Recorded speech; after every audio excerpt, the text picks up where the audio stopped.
കൊല്ലം കുണ്ടറയിൽ ബാറിൽ വെച്ച് മർദ്ദനമേറ്റ വിവിധ ഭാഷാ തൊഴിലാളി മരിച്ചു. മഹാരാഷ്ട്ര സ്വദേശി പർവിൻ രാജുവാണ് മരിച്ചത്. ഇയാളെ മർദ്ദിച്ചത് ബാർ ജീവനക്കാർ എന്നാണ് ആരോപണം. സുധീഷ് ഗോപാൽ ചേരുന്നു. സുധീഷ്, കൊലപാതകത്തിലേക്ക് നയിച്ചത് എന്താണ്? അൽ നമ്പ്യാർ, ഇന്നലെ രാത്രി 11 മണിയോടെയാണ് ഇത്തരത്തിലൊരു സംഭവം ഉണ്ടായത്. കൊല്ലം കുണ്ടറയിൽ പ്രവർത്തിക്കുന്ന റോയൽ പോർട്ട് എന്ന ബാറിൽ വെച്ചായിരുന്നു ആക്രമണം.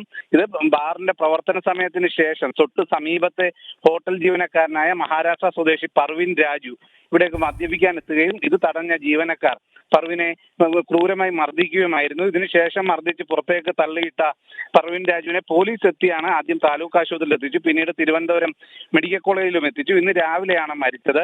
ക്രൂരമായി ഈ മർദ്ദനം മൂലം തന്നെയാണ് മരണമെന്നാണ് ഇപ്പോൾ പോലീസും സ്ഥിരീകരിച്ചിട്ടുള്ളത്. ഇതുമായി ബന്ധപ്പെട്ട് ഒരു ബാർ ജീവനക്കാരനെ ഇപ്പോൾ പോലീസ് കസ്റ്റഡിയിൽ എടുത്തിട്ടുണ്ട്. അൽ നമ്പ്യാർ. നന്ദി സുധീഷ്.